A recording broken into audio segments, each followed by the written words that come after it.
everybody, this is Grittersnaz and welcome to the last episode in this kind of mini-series about everything about being a young artist. And in this episode I'm going to be giving some quote-unquote advice on like how to best use your time when you're a young artist, aspiring artist I guess.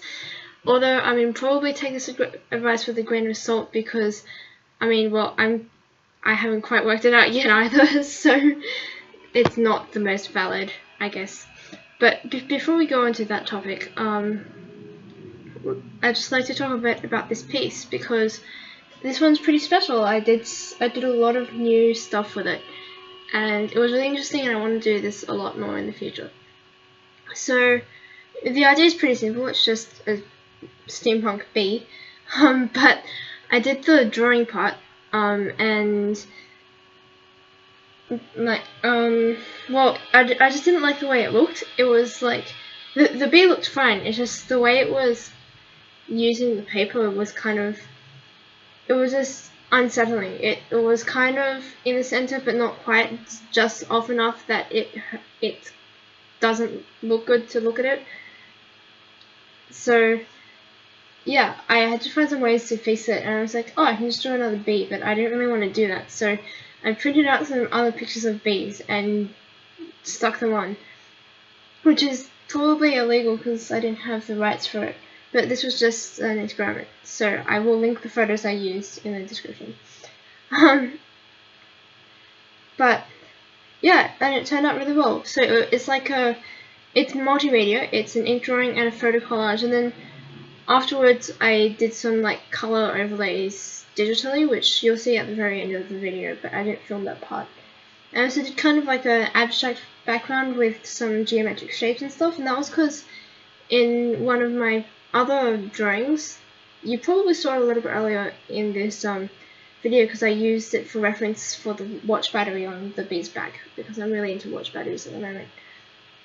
But someone suggested that instead of drawing like organic things like waves and fish and stuff, which didn't really fit, I do like kind of more mathematical style drawings with like geometric shapes and stuff, and I thought that was a really cool idea, so I kind of did that in the background, and I also did some patterns on the actual bee itself, mainly utilizing the whole hexagons thing because it's very symbolic of beehives, I guess.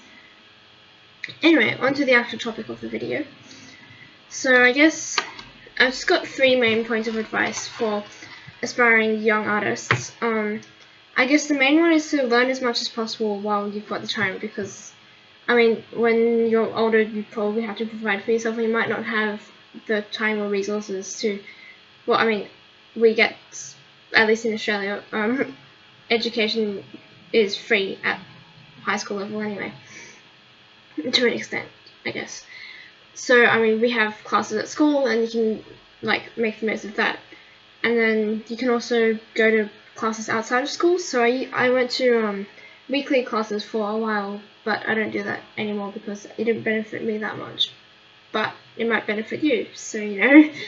I also often do holiday workshops, so it's like usually like a full day workshop, and and it's really nice having like the social community to do it with as well.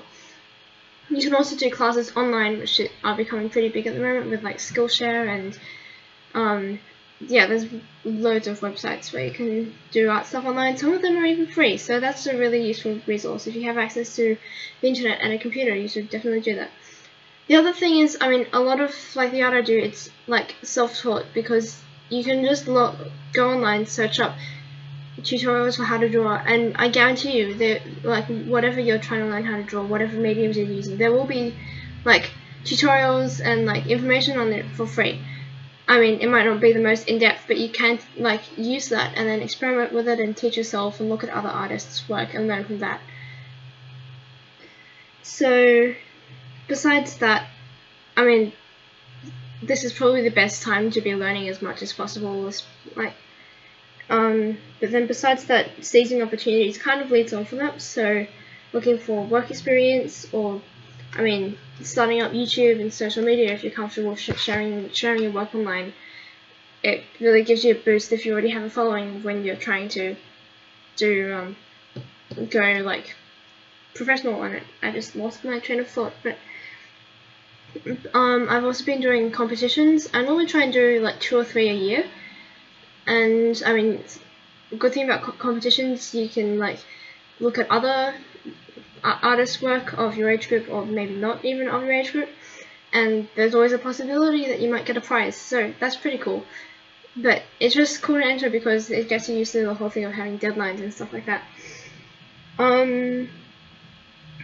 Something really good which I'd really like to do but I haven't tried yet is talking to other artists, particularly artists who are already professional, and asking them. So I mean, a lot of professional artists have YouTube and you can get advice from them, but it would be like, I mean, if you go to workshops especially, often like professional artists run them, and then, well, their experience, so you can really like pick their brains about whatever they're doing.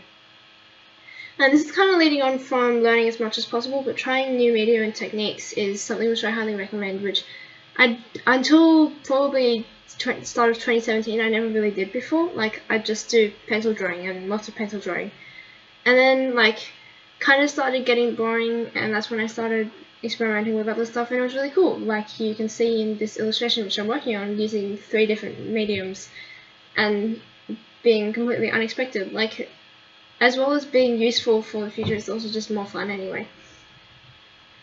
But other than that, I can't really say that much, except for persevere and keep trying, because you'll get there eventually. It's kind of annoying that like there's a lot that you can't do until you're over 18 because you need permission for everything, and a lot of places don't accept work experience until you're like a bit older. It depends how young you are. And well, yeah, that's about all I have to say. So I think I might just put on some nice music now. Have a nice day.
Did it